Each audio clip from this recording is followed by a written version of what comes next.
discuss the Marxist approach to human rights. Introduction. This view comes from the writings of Karl Marx in the context of the 19th century Industrial Revolution. It posits that in capitalist societies, human rights do not exist. They only came into being is a classless society where there is public ownership of the means of production. The approach to suffers from defects, one of which is that it views the development of human rights in a communist society as inevitable and not problematic. Marxist approach to human rights. The Marxist approach to human rights is one of the very important approach to understand human rights. This perspective is influenced by the ideas of Marx, Engels, and Lenin and other thinkers of the Marxist schools of thought. The Marxist perspective lays stress on social rights rather than individual rights. It is open that free development of the individual personality is possible only within the framework of the society. It is one of the responsibility of the state to fulfill demand of the subject, and social rights should be given more importance than the individual rights. Such an argument neglects the importance of individual rights. Marx does not believe in the liberal court of individual rights based on natural law. The natural rights in the Holy Family, he maintains that recognition of rights of human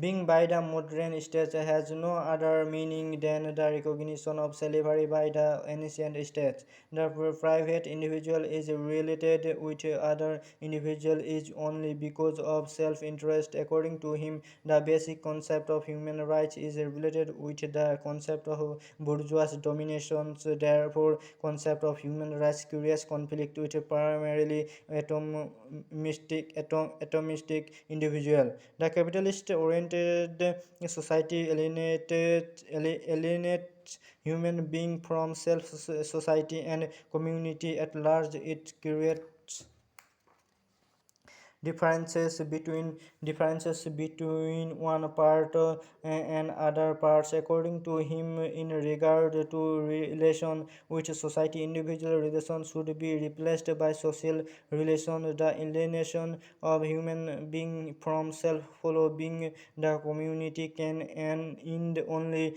after the establishment of communism. In this communism, there would not be importance of class and community. Also, there would not be alienation. Thus, the individual desire and human rights can get actual meaning only within the communist pattern of society. In this society, there will not be a state, and as a result, each individual would be able to enjoy direct power. Therefore, through the ideas, Marx has given stress on the rights of the marginalized section of the society. For the Marxist, social and economic rights should come first than civil and political agents. Conclusion. Marx has rarely made serious and exclusive confrontation with human rights concept. However, in the process of formulating politico-economic theory, he has dealt rights as just a little more than incidental issues. Generally, we may identify three sorts of rights have got recognition and dealt in Marxism. These are rights of man, rights of citizen, and social rights. Human rights have been more explicitly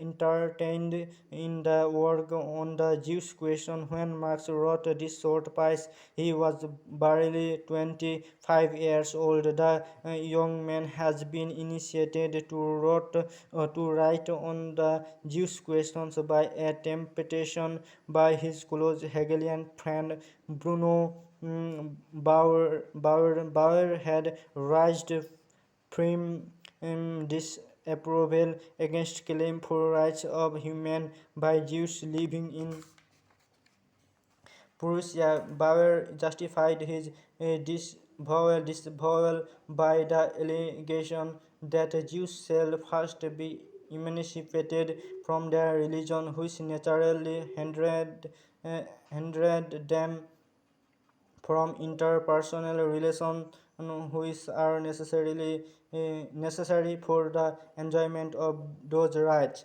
In his reply, Marx has tried to show us the real picture of rights of men, distinguishing them from rights of citizen. Rights of men are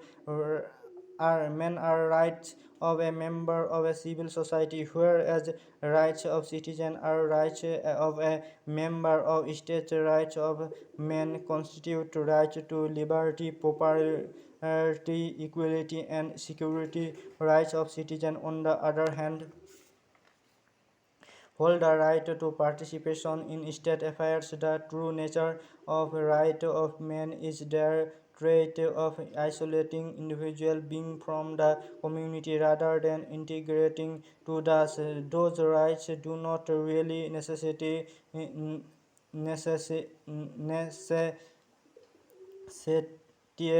necessitate man-to-man relation, the existence, not the abolition of religion, and the recognition, not the elimination of private property, is a precondition for rights of man. In a simple phrase, rights of men according to Marxism are necessarily evils. They are necessarily because they form important stage in human emancipation, and they are also evil due to their nature of alienating the true and social nature of individual being. Species being Marxism is completely positive of rights of citizen. New sort of rights, social rights, have begun to cultivated through the development of the concept of communism. This category stresses the rights to work and the right to basic needs. They are also known as equality rights. The equality rights were intended to dominate the liberty rights which prevail in capitalist states. In his later work, the adult Marx has engaged himself in stiff criticism of capitalist conception of rights as a mere superficial promises which conceal and in fact support exploitation. Therefore, pragmatic and substantive claim rights should be adopted. The government shall abolish private property. The proletariat shall own their labor. They have the right to work and may claim subsistence from the government until all become for all.